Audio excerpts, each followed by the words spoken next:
Technique number 4 in the Kenpo Karate for Christ second Brown curriculum is rotating destruction. This one is going to be a double kick attack. And it's going to start like one of our techniques back in Blue Belt. Right? We had a Circle of Doom where they're doing a right front kick. And as they did the right front kick, we step back.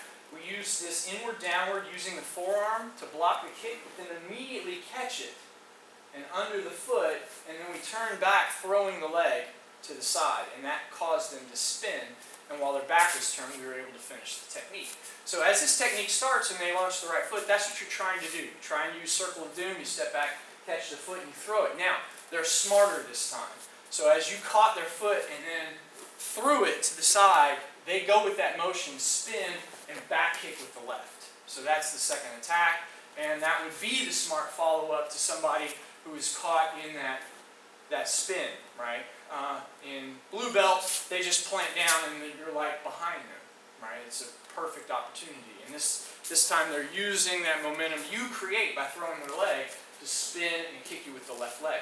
So we've got to, then we've got to deal with that, right? We've got to adjust. And that's really what rotating destruction is. It's an adjustment off of Circle of Doom. So we come down, we catch the foot, we throw it, they spin with that left back kick. As they do, I'm going to rear cross and downward block to the back kick. Right? Now from here, I'm going to follow with 3 kicks of my own. So that's the defensive part that you need to know. Step back, inward, downward, pivot to forward both, throw the leg, then rear cross with the right downward block. Right? I keep this other hand up, monitoring just in case he throws a punch, because otherwise I have nothing guarding this area. So that hand needs to stay up by your chin. From here I'm going to unwind. Right? Unwind into a left neutral belt, and as you do, lift your left foot up, wheel kick with the left.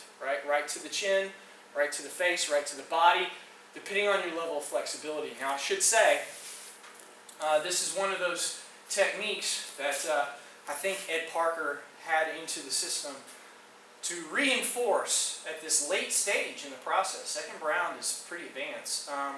The kicking and the ability of kicking and increasing the strength of kicking. In fact, this is the level we find kicking set 2 also, which has a lot of challenging kicks, right? As I teach it, even more so than the classic way of doing kicking set 2. I have my kind of own spin, own version of kicking set 2 that has some really advanced ideas, really advanced kicks involved. But classically, Kenpo was great with the hands and awful, you know, the footwork would be fine, but when it came to really kicking, they just, you know, it was waist and down, and that's all they could do. But this is a classic karate system. That's something we've lost in the process. So I think Ed Parker wanted to keep those high kicks involved. And this is a technique that ought to display those, that he put in there so that the students would be pushing themselves at this level and trying to keep those kicking skills up. So yes, it could be based on your skill set. Maybe you can only kick as high as the leg. Well, all right, do the technique at that stage. But the whole point, I think, at this point in the stage is that we're pushing our flexibility, trying to reach up. This is better as a head attack. It's going to be more effective that way too.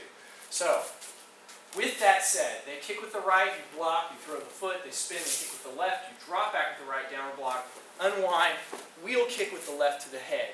Then we're going to pivot to the right with a spinning heel hook with the right, hitting the same spot, again, to the head. Well, the front end here, kind of up on the neck, along the carotid, that's where we want to land our wheel kick. The spinning heel hook wants to go even further behind and kind of catch behind the ear, right? Hit that soft spot back there.